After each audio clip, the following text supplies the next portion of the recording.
This is the game plan.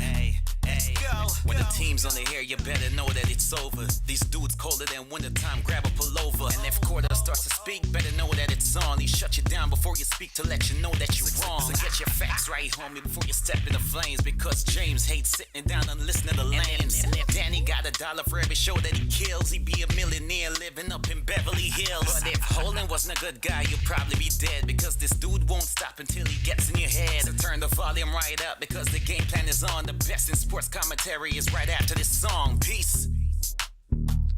Good Friday evening, ladies and gentlemen. Welcome into the game plan. As always, it's your host, Cordell Moody. Alongside with me, I got my man, Eric Alvarado. It is a great Friday coming off of a great Thursday night football. Eric, how you doing? I'm doing good, man. I'm doing good. It's always good to be here. Hey, listen, we got 2 more wake-ups until some football Sunday. And it's always exciting. That's what I live for. Weeks go by so fast, man, during the football season. I don't know if it's just me, but these weeks go by so fast compared to when there is no football and it's just another Sunday. And they just drag on. Yeah, exactly. They just drag. And when you got something to look forward to, it's always nice. Yep, it goes nonstop. Everything goes quickly. And, hey, the football Thursday, you got football Monday, you got football on Sunday, so it's never ending. There's always something to look forward to. But let's talk Thursday night football. Eagles, Panthers, everybody was excited. It was going to be a good game because the two teams are both going up north direction right now. And I would say we got our money's worth. What do you think? Do you think it was a bad game? Do you think it was worth for Thursday night? Because a lot of people think Thursday night football shouldn't exist. But I think they put on a good show, no? No, I definitely think it was a great game. It was fun to watch. It's always fun to see 3-1 teams go at it like that.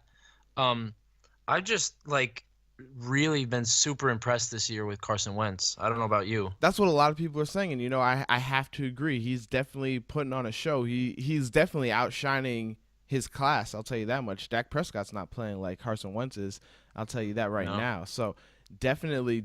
You have to be impressed with what he's doing and how he's doing it. What else did you take away from that game, though, besides Carson Wentz? Besides Carson Wentz, and also Philly's defense being elite for sure, absolutely elite. Now, after that game, I'm totally convinced that division is Philly's division to lose. Really? Even the Redskins aren't half bad themselves. I'm just saying. From what I've seen from the Eagles, that team is for real. And it's also been a really nice addition for them? LeGarrette Blount. He really has. Because now they're totally physical on both sides of the ball. And now they have that mentality like, hey, we can run the ball when and if we want to. And when they have that mentality, they're a tough team to stop right now. They are, but for me, we'll see. I know they have Alshon Jeffrey out there, but I want to see how well this offense really works when they're up against a better secondary. Let me put it that way, because the Panthers' defense is good. I'm not taking anything away from them, but they're better. They're more known for their front seven than their back half. You know what I'm saying? Yeah, I get it. And you might be right. It's just there's something about Carson Wentz, like he just. I don't know. Like he makes really good throws. Like when he makes a mistake, you can see that he's like, all right, that won't happen again. And he always progresses. He's never regressed. I can definitely see that. But what about the Panthers? What does this say to you for the Panthers? Nothing. No, the Panthers are still for real. They played a good team in Philly, and what I saw the one take that I can get from that game is that I think that Cam Newton might be at a standstill. I haven't been seeing him progress really. And I don't know if it's because he's dealing with some injuries or, and a lot of the time he's been on the move. He has been running away. And I think that line's not holding up for him. But I'd like to see a little bit more from Cam. But also, he was dealing with a lot of receivers dropping balls last night too. Yes. And one of his interceptions, Jonathan Stewart just totally dropped the ball and tipped it up to the defender. That wasn't Cam's fault. He was dealing with a lot of drops. I think once they can handle those things, and Hopefully Luke Kuechly's not out for a long amount Yeah, of I was time. gonna get into him too. Yep. Yeah, because he's dealing with a concussion protocol. Mm-hmm. And and hopefully if Cam could get back to 100%, the Panthers are a formidable team.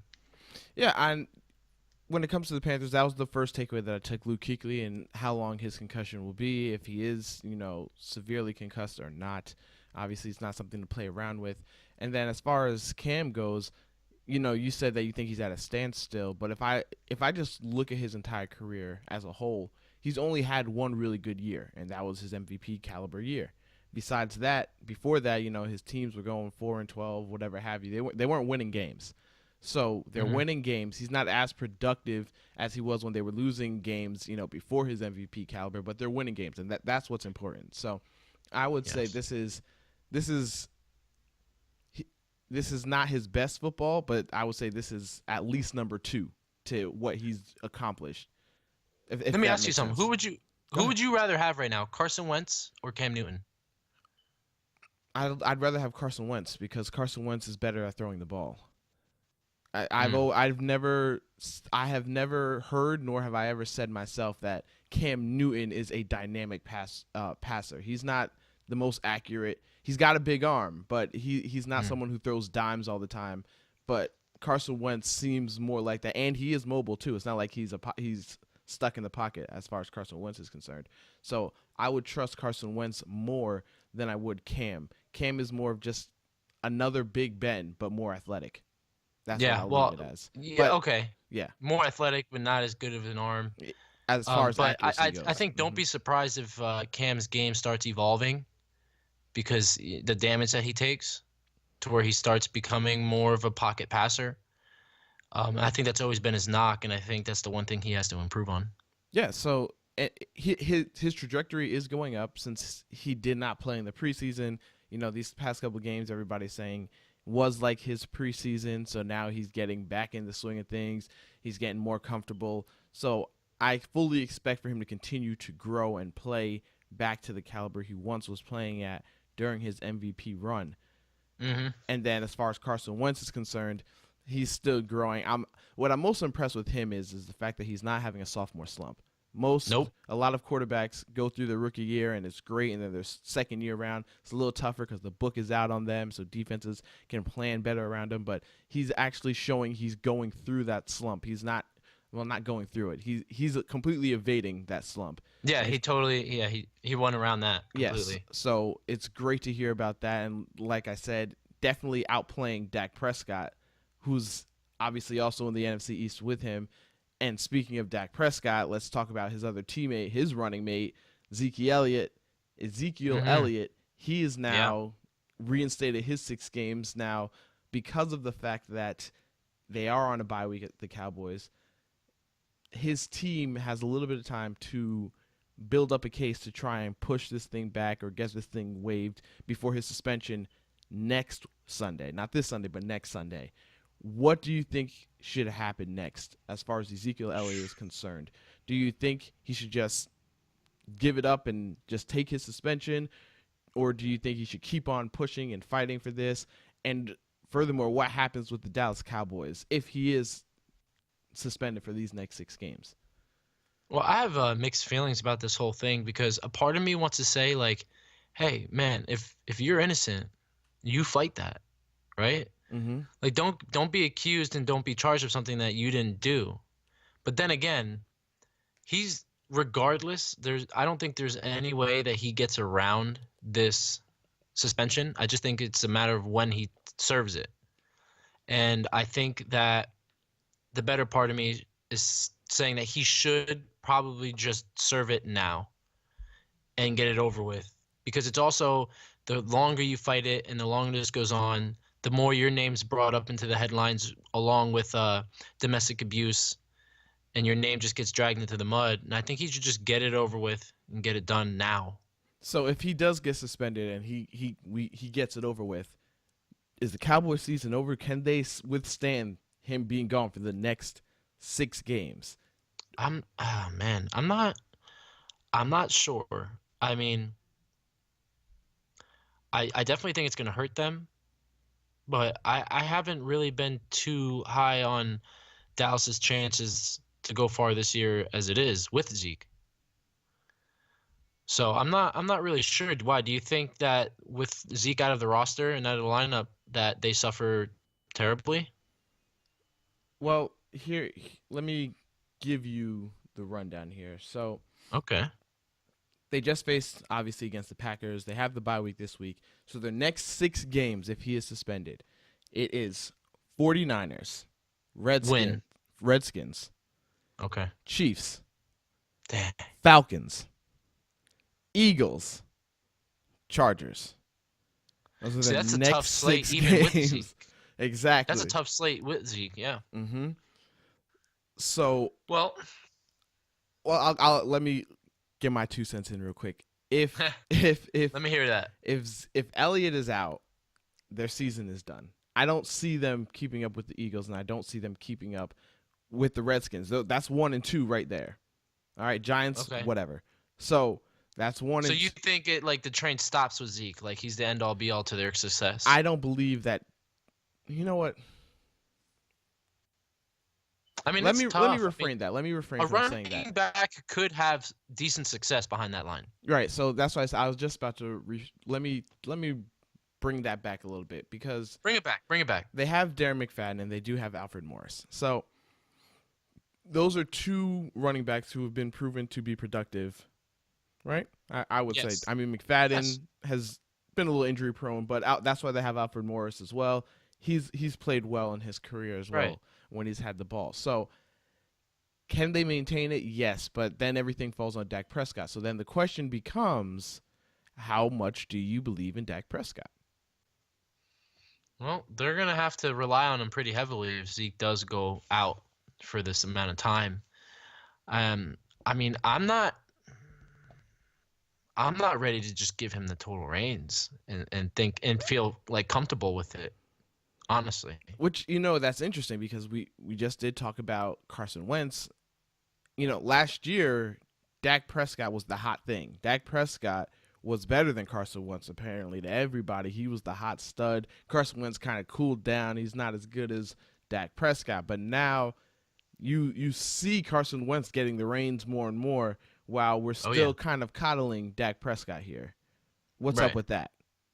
Well, I think his success last year was the byproduct of an incredible offensive line and run game and total domination in time of possession. So he wasn't asked to do much. Right. He was just asked to not give the ball away, really. Yeah, so this is what makes it so okay. If I go down the next 6 games, and that's me just talking today, all right. 49ers, I see them winning that game. Now they're at the Redskins. I feel like they're going to Toss lose. up. I feel like yes, but I'm going to go with the home team in that case. I'm going to say I'm going to go with the Redskins. All right. So then Chiefs loss, Falcons loss, Eagles. Loss. I can see them winning that game because they are home. So well, to see like those division games obviously are a toss up. Right. Who knows? Right. Who knows? Because they'll beat each other up. So Eagles win, Chargers win. So the way that I just put it, that's what 1, 2. They go 3-3 while he's gone. If they go 3-3 while he's gone, and they're currently 2-3. 2-2. So 2-3. 3-3. So that's 5-6. That means they'd have to win. They'd have to win out from that point on. If they go 5-6, if they could squeeze out a win out of those, out of what, the Chiefs, Falcons, and Redskins. If they could squeeze the win out of the Redskins, if they could come out of that break again, like out of that 6-game stretch, with more wins and losses, then maybe. Well, here's the thing. Here's the next issue. You're talking after the Chargers. Right, so then this is hopefully if Zeke comes back. Right, so if Zeke came back after the Chargers, here's your last bit of your lineup. You got Redskins again, then it's at Giants, which is I'll take that W. All right, then Raiders and Derek Carr will be back unless he gets hurt again. He will be back and playing because he's actually gonna. They've already reported he'll be playing this Sunday, so he'll definitely be back for that game. And then they have the Seahawks, and then they end with the Eagles. They got a tough schedule. They do. It's really rough, and this is why, even with Ezekiel Elliott, Zeke, I don't think it's a they'll tough slate of even games. finish. I don't even think they'll go to the playoffs. I don't think they get a wild card even with this schedule because of their start that they've already had. They already have 3 losses. They can only afford 3 more in their entire schedule if they want to get a wild card. I don't think they're going to get in at 9-7. I don't see it. Well, we're gonna have to wait and see, and we'll see if he does decide to fight it. But it's just that's the beauty of the NFL, right? It's the beauty of the NFL because it's just such a week-to-week league. Everything just changes week in and week out. Absolutely. So we'll see exactly where things go from here if he decides to just take the punishment, because honestly, at this point, everybody knows he's going to get this punishment. It's kind of like when Tom Brady with the Deflategate. Everybody knew he was going to get these suspensions. It was just a matter of when will he finally get it. So all they're doing if Tom Brady served those 4 games, trust me, Ezekiel Elliott will serve his 6. Yeah, so it's just a matter of when. Yep, matter of time. So we'll see exactly what happens. We will take a quick commercial break. When we come back, Eric and myself, we will get into all these picks. Plus, there's a linebacker who's hit the wave wires. We'll see exactly where he goes. So stay tuned. WUBA 88.1 FM. Don't change that dial.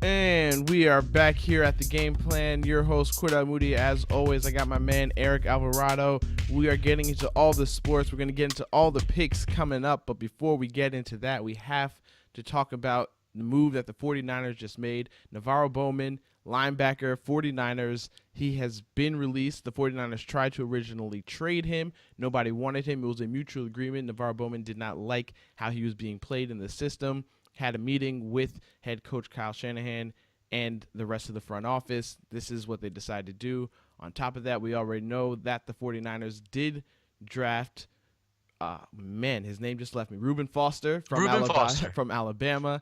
Just drafted him, so he's obviously going to start in place of Navarro Bowman. He's on the waiver wire. Nobody knows where he's going to go. He's had an 8-year career, very successful with the 49ers. Some people are talking maybe he goes across the bay, plays for those Raiders, helps their defense out a little bit. Nobody knows exactly where he'll go. I know that if I have a team and my defense and I don't have a star-studded linebacker, I'm going after him. What do you think? Yeah. Are you afraid because the injuries is something that everybody's a little bit afraid of with him? Do you think you'd go after him? Well, I think there's definitely a few teams that should look at him, and I don't think that you get Navarro Bowman expecting him to be like that star he once was. But you do get him for his veteran leadership and his smarts. He's a great run stuffer, and I think the fun when these type of things happen midseason, who needs him the most and who's going to make that move? I got one team in mind that could probably use him. Do the Raiders need? Sorry, not the Raiders. Do the Ravens need him? How about the Ravens? The Ravens don't need him. You sure? I'm sure the Ravens will not pick him up. Yeah. No linebacker, not even to switch in and out. Baltimore's not really huge on making signings like these in the middle of the season. Mm-hmm. What they got on defense is probably what they're going to rock with, unless somebody went down with an injury and Bowman's still out there on, ready to be signed. But for the most part, that front seven's pretty intact and pretty solid. For the most part, the entire defense is ready to rock and roll at any given time. I do think that the New England Patriots could think about picking him up. And I think that would be a good fit for him.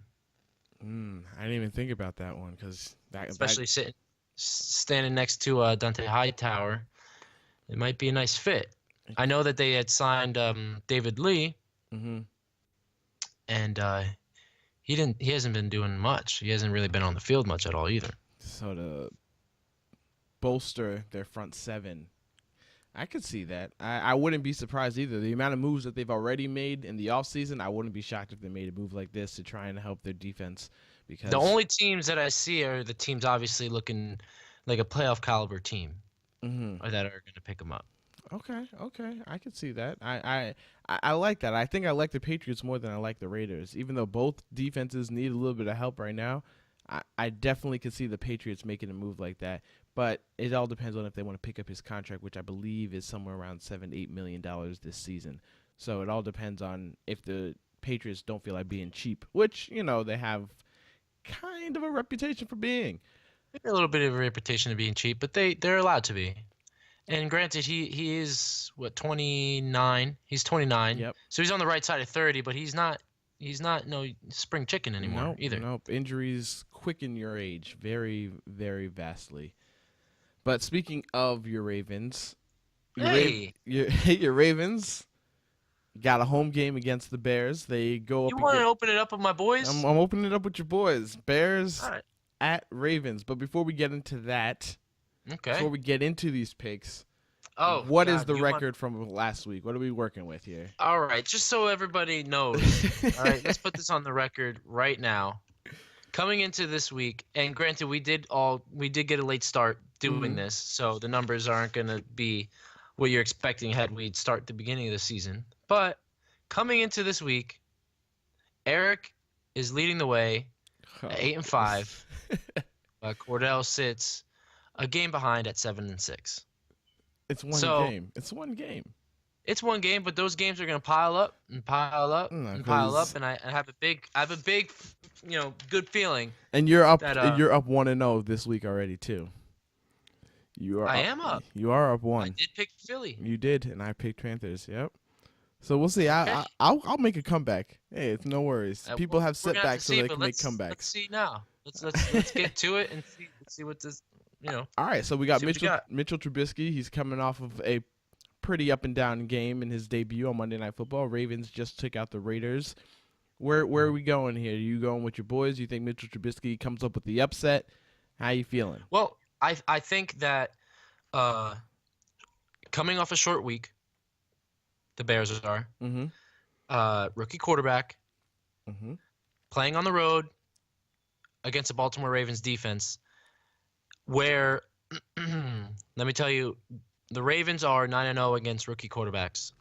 Well, I do want to point out the Ravens are kind of Jekyll and Hyde to me this year too, like the Jags. Honestly, every time I'm like, yeah, this is a game they should have. Man, they lay goose. So I don't know what to expect from them anymore. I really don't know what type of team they're working with. The one game where you thought that they should have won was against Jacksonville, and that was the game they lost. The other game they lost against Pittsburgh. I thought they would win that game to make up for it's their not a big spanking surprise that they got. Well, it wasn't a surprise if they would have lost that game against Pittsburgh. But I think, given the Ravens' track record against rookie quarterbacks, and the Bears are on a short week, and it is a rookie quarterback, I just think that Baltimore's defense makes it a really rough night for Mitchell Trubisky. You gonna lean my way? I'm gonna lean your way, but I'm leaning your way very hesitantly because, like I said, every time I pick the Ravens to win, they've lost at least two of the three times. This is the right. I hope so. I really do, because if they lose this game, I'm done picking them. They will be the reason I make a comeback if they lose this game. I'll tell you that much right now. Wait, say that one more time. I said that if the Ravens lose this game, I'm not picking them again this season, and they will be the reason why I make a comeback. So if they lose this game, you're just gonna always pick against them. Exactly. The rest of the season. Yep. All right. They're gonna lose my trust. I need to be able to trust them. All right. All right, so we both have the Ravens winning this game. Moving on to their fellow AFC North team, or opponent, I should say. Browns are at Texans. Do the Browns get their first win? Do they finally? Sorry, they've already got their first win. Correct? No. Are we still winless? We're still winless. They're still winless. Okay, so do the Browns? Yes, they're 0-5. Do the Browns get their first win here against the Texans? No, I'm still sipping on the Watson Kool-Aid. Still on that Watson Kool-Aid. They're playing in Houston, but the Browns did make a quarterback change. I think it's worthy Yes, they noting did. that Chris Hogan will be not Chris Hogan.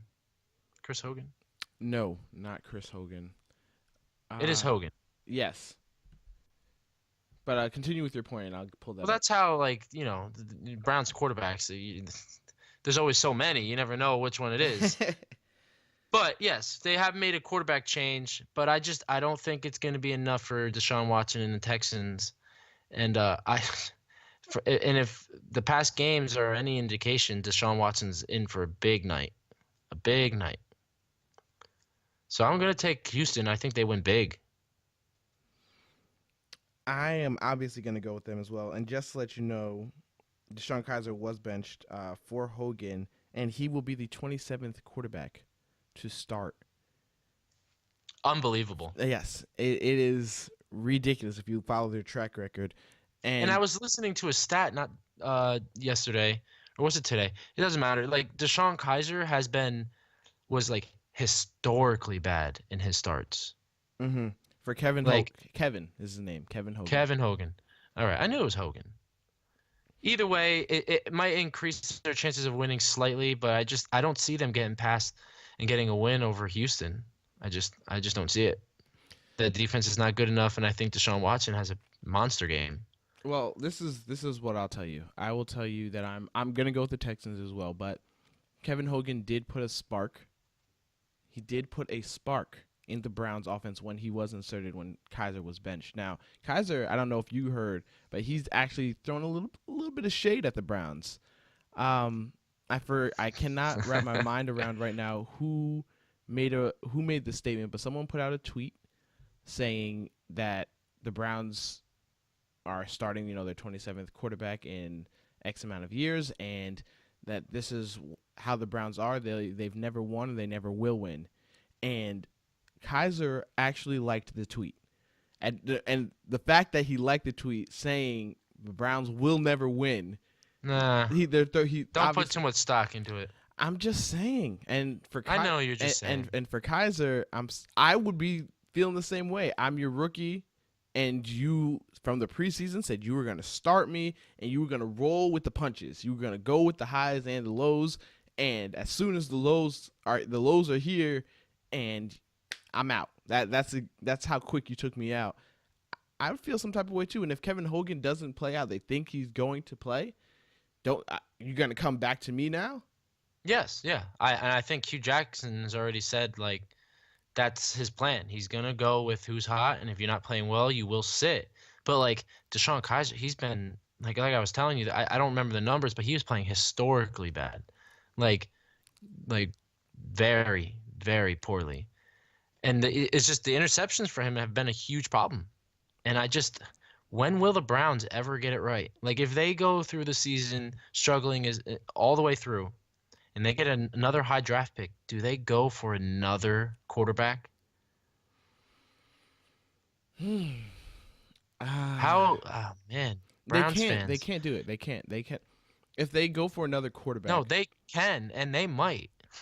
You just drafted him second overall. No, not second overall. He was your second round draft pick. You're going to go out and draft another one? How many of these you just keep on rotating the same position. You just keep on drafting the same position with either your first draft pick or your second draft pick. But that's all they keep on doing, and they're not hitting, which I feel for them because you know what? They had a chance to get either Deshaun Watson or they could have got Mahomes, and they passed on both of them this year. So, Yep. And then last year they passed on Carson Wentz and Dak Prescott. Just Something's got to change, right?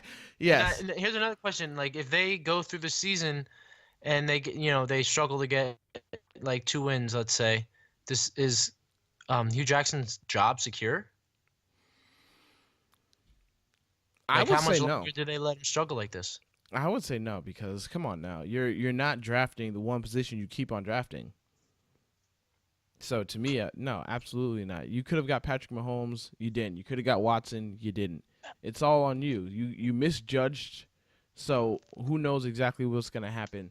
But I want to get into the next game. Next game, we're talking Vikings we're talking Packers. And this one, obviously, we have an NFC North opponent. This is going to be a good one between the two of them. It's always tough to play when you see them both go at each other. Packers at Vikings, so Vikings get that home field advantage. Does Green Bay, does Aaron Rodgers pull off some type of miracle? Now, I'm not saying that there are the underdogs in this game, but is it going to come down to a last-minute touchdown again? How do you see this one playing out? I think it's going to be a close game, probably closer than some might think. Minnesota's got a very good defense, and they really get after the quarterback. It's just I'm going to have a really hard time anytime this year, until I'm proven otherwise, that Aaron Rodgers is just going to run this table. And if they can just get that defense to click, I think they have a good chance of making it to the Super Bowl even. You're talking about the Packers, of course. So I'm still not going that far. I'm still not going to go that far with the Packers as far as Super Bowl. I'm not touching that conversation because I don't believe in Aaron Rodgers, as we've already got into about Aaron Rodgers. But when it comes to this game, I'm definitely going to go. I'm going to go with the Vikings in this game. Here we go. You're going Vikings. I'm going Vikings. Mark it down. Here's the first split. Here's our first split. I'm going to take the Vikings in this game. My mind tells me I shouldn't, but my gut says that there's always an upset each week. This one could be that upset. And it's going to come down to extreme team football in this game for this to happen. I'm going to believe really hard in the defense, in the Vikings defense, to contain Aaron Rodgers and then put up enough points to squeak by in this game. Field goal, 3 points. It will be a close one, that's for sure. Yeah, if the Vikings win, I don't see it in a dominating fashion. I see it either a last-minute drive for Aaron Rodgers and the defense holds strong, or I see it as a last-minute drive for the Vikings and they're able to get those last points to put them over the top. Yeah, like a field goal or something. Field goal or a touchdown, whichever one puts them over the top. Yeah. That's how I see it happening. I see either the Packers defense giving out, or I see the Vikings defense holding strong. There's our first split. First split, and we're gonna keep it with the NFC North, and we're gonna go to the Lions, and the Lions are at the Saints. So Lions at Saints. Saints are playing a little better than people probably thought they would play, which is speaking for itself because the defense is playing a little bit better. The Lions are definitely overperforming what everybody's saying, but as you've brought up in many of other shows, the Lions have had fast starts before and have flopped at the end. So is this the beginning of their flop, or do the Lions take another win and continue to impress moving forward with a winning record? No, I think that train stops here in New Orleans. But I do want to say I think that this game has the potential to be the game of the week. I think it's just going to be high scoring, high octane offense, and it's just going to be back and forth scoring by both teams. And it's going to be fun to watch Matthew Stafford and Drew Brees go at it. I just think in the end, Drew Brees just does a little bit more to get it done. We're gonna have another split because really? I'm going. Well, with you've been high on the Detroit Lions. You bought in. Correction. You took the Saints or did you take the Lions? I'm taking the Saints. Right. So we're splitting. I'm taking the Lions. Yeah, I'm saying you've been high on the Lions this year. Yes. Yeah, you bought in. You're a believer. I am. I have to. Somebody has to believe in these underdogs. I will fight for my underdogs.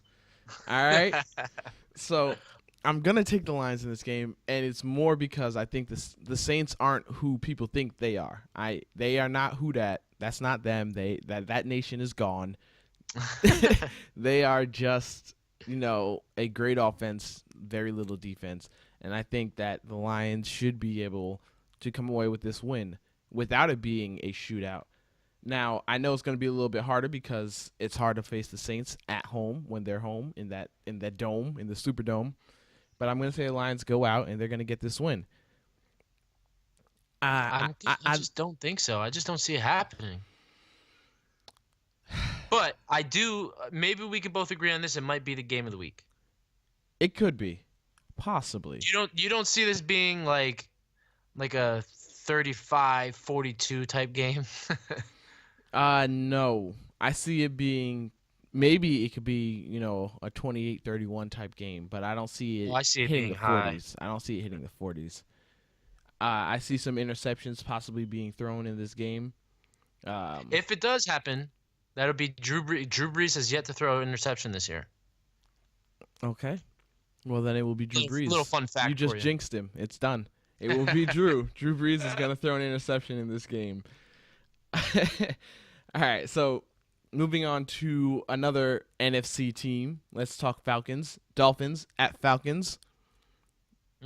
The Falcons are coming off of a bye after their loss to Buffalo. Falcons get back on track here going up against another AFC East opponent, or does Miami win another game? I want to hear your take. Okay, my take. Falcons are going to take this game. I have no hope in the Dolphins taking this one. I don't see the Falcons losing to two AFC East opponents and two in a row. At that, they're coming off of a bye week. They've had more than enough time to prepare. They've gotten a little bit healthier. I'm assuming Julio Jones and Mohamed Sanu will play in this game. So I'm definitely going to take the Falcons. I don't think that, even though Miami's defense has played pretty well, I don't see them being able to stop this high-octane offense. Yeah, I don't see it either. And the reason I went with I let you go first is because for a second I thought I might pick Miami. And then I talked you out of it? No, not necessarily. I wouldn't give you that much credit, but no, I just came to my senses, and I just think in Atlanta, they play great at home, especially on the turf. They're fast, and I just Jay Cutler, I'm over it. I had high hopes for the Dolphins this year, and I don't see them getting this win for sure. I definitely don't. Like I already And said. the only way they do win is if they get the J train going, Jay Ajayi going. Nope. And they keep the ball out of Matt Ryan and that offense's hands. Look, even if Jay Ajayi gets going, which he won't, but if they did get him going, I still don't think it. Atlanta Falcons offense doesn't need much time to put points on the board. So No. I that's why I'm saying even if they were to control the ball, that's fine, because when Atlanta does get the ball, I definitely still do see them scoring in this game. And I have them winning this game in dominant fashion. I don't see it being a close one. I'd be surprised if it was a close game, and I'd definitely be surprised if Miami got the upset. But I have to go with the Falcons. There's no two ways about it for me. Hey, I'm with you. I don't know about a total blowout, but I definitely see Atlanta coming away with this one. Well, I don't see it as a total blowout, but I could see it as something as easy as 34-14, something along that line. It's not a blowout, but a dominant win for them. Yeah, that's pretty dominated, yeah.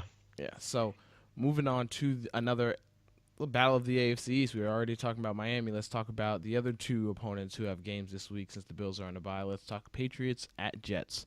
Jets been God, playing. I like this game. You like this one? I like this game. I why? like the type of stakes that are in this game right now. That's- Like it's just like It's the battle of if the Patriots lose this game, they continue to be at third in the division to the Jets, who are number 2 in the division. So, yeah, there's something at stake in this game, which is and if pretty we're both rare. right, if we're both right about Miami losing to Atlanta, if the Jets can get this win over New England, they take the reins of that division. No, they don't take the Yes. reins.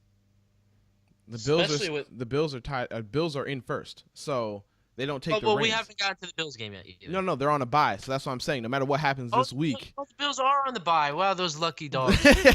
Yeah, so no matter what Those lucky happens dogs. this week, the Bills are in first. I was just about ready to put like the Jets at the top. I just got so excited. I'm not even a Jets fan. But listen, I think the Jets, they have a lot to play for right now. Like nobody thought that they were going to be here in this position, and now you're looking at a game against the Patriots where you could almost start to put the Patriots away just a little bit. Just a little bit, especially bury them a little bit deeper into that division. Mm-hmm. And that's, the entire division should be rooting for the Jets. Yes, the entire division should be rooting for the Jets, and I agree with you on that. But just because I'm rooting for them doesn't mean I think they're going to win. Let's get that out the way. I am rooting for the Jets to win this game, but I don't think they're going to win this game. Let me get your pick. So you're going. I'm going with New England. I am not about to sit here and say that the Jets are going to beat the Patriots. I'm sorry. How do you see this game going? Do you think it's going to be a close one? I mean, their games usually, for the most part, are pretty close between the two of them.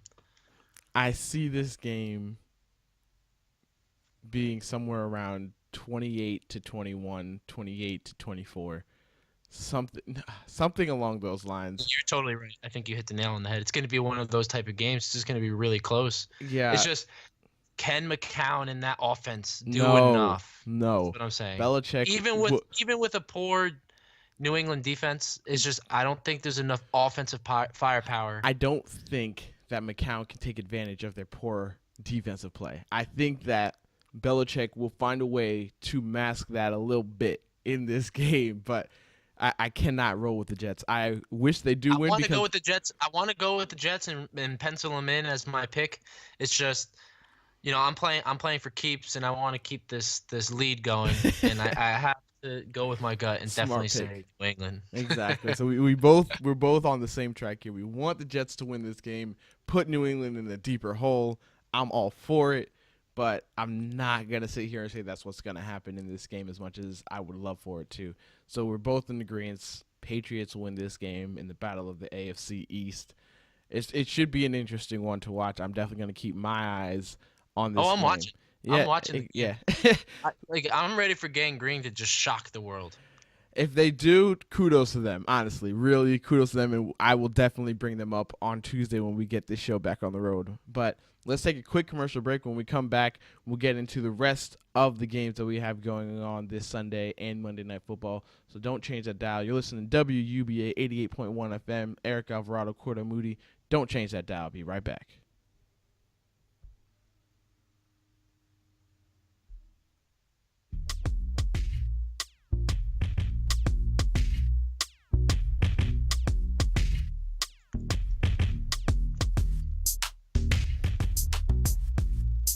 And we are back here on the Game Plan. Your host, Cordell Moody, as always, and alongside with me, I got my man, Eric Alvarado. We're talking sports. We're talking football. We are talking all the picks that we have coming up in this Week 6. It's been exciting so far. The record's already been shown. Eric has gone 8-5 this past week for Week 5. I went 7-6, one game behind. No biggie. I'm not stressing it. We're definitely gonna. You should. I'm making this comeback. There's nothing about it. Look, we're set up for setback. We get setbacks so we can make a comeback. Patriots already showed you that, right? I don't deal with setbacks. Whatever. So we already talked about both these teams earlier in our segment. We talked about the 49ers with Bowman being gone now, released, and we definitely talked Redskins earlier when we were talking about the NFC East. So two of them going at each other. 49ers at Redskins. I'm going to take the Redskins in this game. I picked the 49ers last week against the Colts. They let me down. But I definitely don't see them taking out Redskins. I think Kirk Cousins has a great game. And I see this game not too high scoring. I'll probably put it at 24-13. I'm terrible at picking scores. I don't know. I won't even try. But here we go. Here's a hot take. Hot take. Oh, are you picking an upset here? Eric's going with the San Francisco 49ers. Ooh, okay. And guess what? I don't even know why. It's just in my It's just in my gut. It's just a gut feeling. Right? I see this as a total trap game for Washington where they get the chance to stay neck to neck with the Eagles. And I just think the Eagles get exactly what they want, and as a Redskin loss, and I don't know what it is. On paper, the 49ers have no business winning this game. So what's interesting that you say that is I had this thought on Sunday, this past Sunday for week 5, and I was so upset that we did not have a show on Sunday and that we couldn't make our picks on Sunday before the game for everybody to hear it before the games actually went, because I woke up Sunday And I'm telling you, when I woke up Sunday, I was like, the Bills are going to lose this game. I was like, Why? gut feeling, Bills are going to lose to the Bengals. Like, I had a dream about it. I woke up. I was like, Bills are losing this game. And I was like, I can't change the pick, though. I was like, so I'm going to have to take that L. And then, lo and behold, they lost the game. So this whole gut feeling thing, And just so everybody knows, I did pick Cincinnati. You did pick Cincinnati. So was a great game, though. And we never got a chance to talk about it. Great game to watch. Yes, Great game to watch. It really was. I mean, the offensively for the Bills, whatever. But it was a good game to watch as far as the Bengals. The Bengals played a really good game. So, but anyway, I digress. I just wanted to say I completely understand where you are when it comes to that gut feeling. So I can feel it. I feel it, and it's not my only one. There's more to come. There's more to come. Okay, well, let's figure out where this more to come is. We just talked 49ers at Redskins, so let's move on and go to the 49ers' other opponents, and that's the Cardinals. Let's talk Bucks at Cardinals. Is this where your hunch is? No. The Cardinals did just get Adrian Peterson. How much of Adrian Peterson do we see in this game? Does he make the difference in this game for them? Does he change and turn around their season?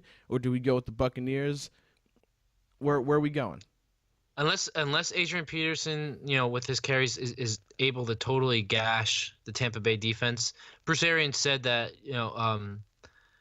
he will not be out on the field on third downs. Mm-hmm. So he's totally restricted to first and second down given any kind of circumstances. I just I don't think Adrian Peterson is much of a big threat in this game. Maybe some other games down the stretch. I see Tampa Bay turning it around and getting the W.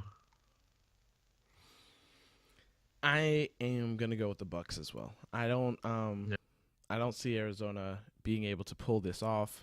I definitely think that, if I had a choice in this game, I don't think that the Arizona Cardinals are going to are going to do any type of damage. So I'm definitely going to go with the Tampa Bay Buccaneers. I think that Jameis Winston's going to put on a great show. And then after Jameis Winston does what he does, I think the defense will hold strong. I think the Cardinals are in for another horrible, horrible game. We'll see exactly what happens. But we're going to take a quick commercial break. When we come back, me and Eric are going to get back to it with your sports. You're listening to WUBA 88.1 FM. Don't change that dial.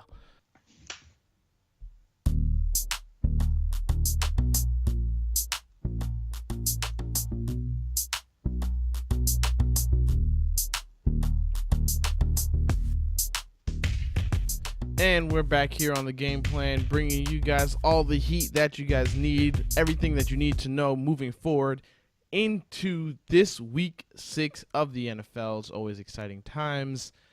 It's me, as always, your host, Cordell Moody, on the Game Plan with Eric Alvarado. We've got a couple of games left to decipher. Not a lot of time, but we're going to make sure we get into it, make sure everybody knows what to look forward to, what to expect. Here we go, getting right back into it. We just talked Buccaneers. We just talked Cardinals. Let's talk Rams at Jags. The Jags both of these teams actually are surprise teams. The Jags, we already said, were Jekyll and Hyde. And then the Rams, some people say pretenders, some people say contenders. I was obviously someone who thinks they're a contender. Mm-hmm. Who do you have in this one? I got Jacksonville. I'm going Jacksonville. And I think because I think their defense is able to slow down Todd Gurley considerably. And I also believe that Leonard Fournette runs freely and runs hard in this game. And I think he's like the deciding factor in why the Jags win this game. I want to go with the Rams. I keep on going with the Rams because I'm drinking that golf Kool-Aid. But it all depends. And this is what I said last week, too, and they lost last week. I said that they need to get Sammy Watkins more involved. You cannot have a dynamic player like that. You cannot make a trade for a dynamic player like that and not truly take advantage of him. He had 0 catches, 0 receptions, or 0 yards, obviously. That is not acceptable. They need to get this man the ball. And I 100% do not believe there is anybody on the Jacksonville Jaguars team that can cover Sammy one-on-one. I don't see it. I disagree. Um, Jalen Ramsey's no, arguably one of the best quarterbacks and nope. cornerbacks in the league. Yes. I do not see anybody who can. I will go to war saying Since that. why are you holding Sammy at such a high standard right now? Okay, let me. I'll put it to you this way. So you have everybody who wants to talk about Odell Beckham. Everybody wants to talk about Antonio Brown, right? Right. Everybody Yeah. wants to talk Julio Jones. I Yeah. think the two most underrated wide receivers are DeAndre Hopkins and Sammy Watkins. I think those two. Oh, and then everybody talks about AJ Green. Like those are the four receivers that everybody talks about. I think those two are just as good as any of those those four receivers mentioned. And I think that if Sammy Watkins played for the Giants and Odell Beckham played for the Bills, and that's how they started their careers, it'd be a completely flipped conversation. Odell would not be the dynamic receiver that everybody's talking about. It would have been Sammy. And I think that Sammy just hasn't had the quarterback to get this man the ball because he's been in offenses where all they do is hand the ball off to their running back. And here he is again in an offense that is all about Todd Gurley. And it's like if this man just gets a chance to be in an offense that starts with him, he can be just as dynamic as those receivers whose offenses start with them as well. I mean, I'm not going to put him all the way up there. I think he's a phenomenal receiver. I think Well, you haven't seen it yet, and I can understand that. But I'm just saying why you haven't seen it from him yet. Okay. That's all I'm saying. Okay. Go ahead. So you can't be under. So he's rated exactly where he is because you still haven't seen the production. I have seen it. You guys just haven't seen it yet. I have seen what he can do when he's healthy because I watched the Bills games that's always thoroughly. been the big. That's When always he's been healthy. the big knock when Right. he's healthy. And that's what bothers me about the Rams. He's healthy, and you're not taking advantage of it. Yeah, I used to call him Sammy Glass because I thought he was made out of it. Yeah, so if they get him the ball, if they start off whatever, quick slants, quick outs, screens, whatever, just get this man the ball, get into a rhythm with him. Oh, this game is over. I promise you. Because they're going to have to double team him, and they still won't be able to cover him successfully. They will not double team Mike. I promise you. If they don't, they will not double team him. Let me put. I promise you this. Doug Marrone is worried about Sammy Watkins. Doug Marrone was the head coach when Sammy was drafted. He knows all about what Sammy can do.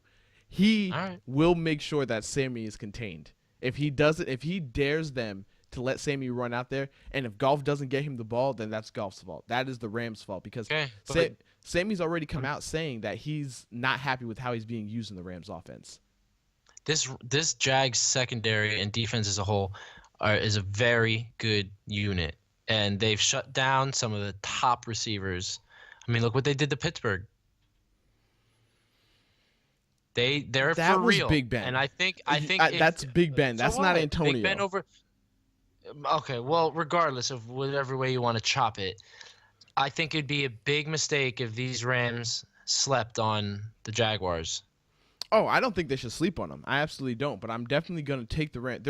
The Rams are in no position to sleep on anybody. Let me put it that way. The Rams are on the come up. Very well put. Yeah, they are on the come put. up. Yeah, there is no reason. They do not have that luxury. Exactly. Yeah, so they better not be sleeping. Yeah, I'm going to go with the Rams. I'm going to hope that they use Sammy how he should be used. Okay. All right. Speaking of the team that the Jags did just beat down, obviously, let's talk Steelers at Chiefs. Do the Steelers get beat down again? Does Big Ben put his haters to shame? Do the Chiefs get their first loss? Upset alert. Oh, snap. Okay. Sound the horn. It would be so Pittsburgh-like for them to drop a huge game and lay a huge egg against Jacksonville and go into Kansas City and get a win. In a big way, too. It would be so Steeler-like, and I see that happening again here. Big Ben comes back in a big way. Everybody on that offense is going to be firing on all cylinders. And I just think in another good game, potentially along with the Saints-Lions game, this game also has potential to be game of the week. And I think it'll also be high scoring. Pittsburgh in the upset. Pittsburgh in the upset. Man, this one's tough, man. I'm sitting here and I'm thinking, I'm like, do I want to agree with Eric? Because you know what? You make sense. You making sense. Did I make sense, right? You I made make sense. I'm telling Logically, you're making sense. It wouldn't be the first I time. should have let you go first. I knew it. I knew it. Nah, but You're gonna ride my coattails. I know. well, nah, it's because Somewhere you gotta go different if you want to take this lead over me. I already did with the Rams. I definitely already went different. You went with them. I'm just saying you can't, see, because take my. when you brought up Lions Saints and you said that that's possibly the game of the week, I decided to look down the schedule and I saw this game and I was like, this is probably more of the game of the week because I don't see the Steelers. The Steelers step up in the big games. Mm-hmm. So that's what makes this Usually bounce back pretty well. Yeah, so that's what makes and they're this gonna tough. be very upset after that loss, and they're coming into Kansas City with a chip on their shoulder. It just would be so Steeler-like for them to just do that. I feel like they did. I don't know if my memory serves me correctly. Like they did that like a couple years ago, right? Or was it last year, where the Steelers got beat bad? Like Philadelphia just came in and beat the brakes off the Steelers, and then the Steelers went. I remember that game. And the Steelers went into Kansas City and got a huge win. Man, this is so hard. I feel like I just want to take a pass and come back to it and go through the next two games and then come back to it later. Clock's a ticking, and we need your pick. All right. Let's go with it. I'm just gonna take the Chiefs. I'm gonna stay safe. I'm gonna take the safe bet. I'm gonna take the Chiefs. I don't have an argument for it. It's it's honestly Here's the argument. They are the undefeated team in the league. They are playing better than every other team. And last week Pittsburgh really didn't look good.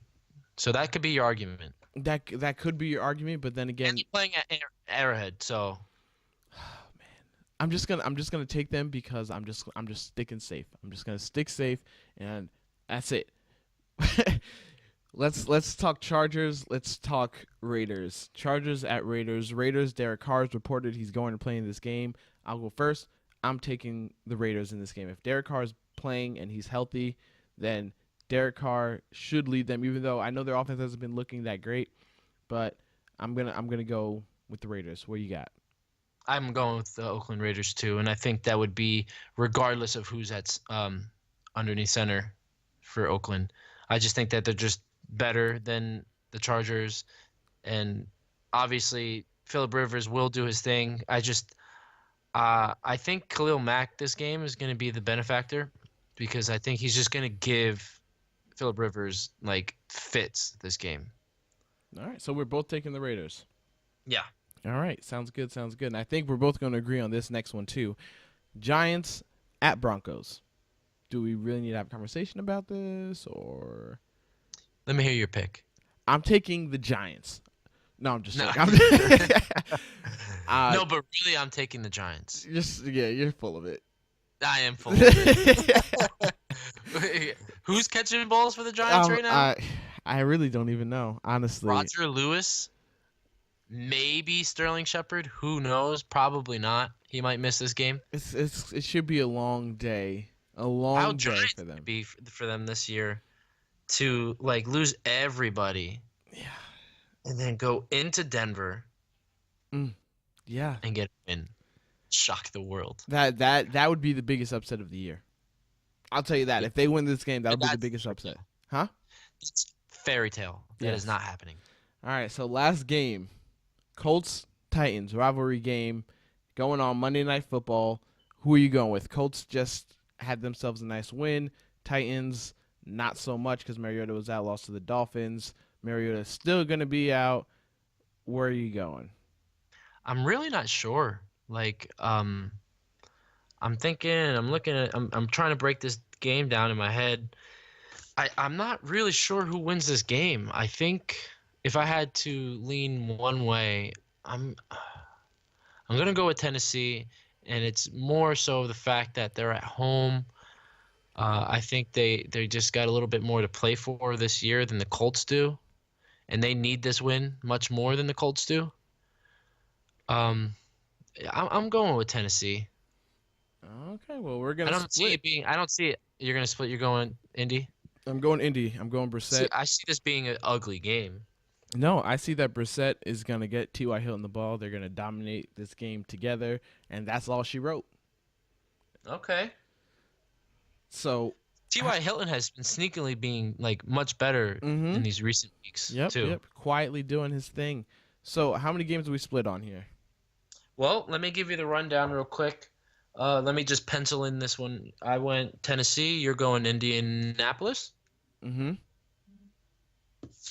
So, going into this week, we're both picking Baltimore. We're both picking Houston. I got Green Bay. You got Minnesota. Okay. I'm going New Orleans. You're going Detroit. We both picked Atlanta. And we both picked New England. I got San Fran. You got Washington. We both got the Bucks. We split. I got Jacksonville. You got the Rams. I'm picking Pittsburgh in a huge upset against Kansas City. You're riding with the Alex Smith crew. We both are going with Oakland. We're both going with Denver. And we split on the Tennessee-Indy game, me picking Tennessee. So all in all, we got 1, 2, 3, 4, 5, 6 splits. All right. Almost half the slate. So well, yeah, there we go. We'll see exactly who ends up taking this one. This is gonna really determine. This is gonna make a bit. Someone's either gonna take a big lead here, right? So, well, we'll see. We'll see. Because last week we had a couple splits, but you hear the music. So our time is up here on the game plan. We gave you guys all your hits for this weekend. Can't wait. Have a good weekend, everybody. This is the game plan. WUBA 88.1 FM, 8 p.m. to 9 p.m. Tuesday, Wednesday, and Friday. From Eric Alvarado. See you Tuesday. Yep. Till next time.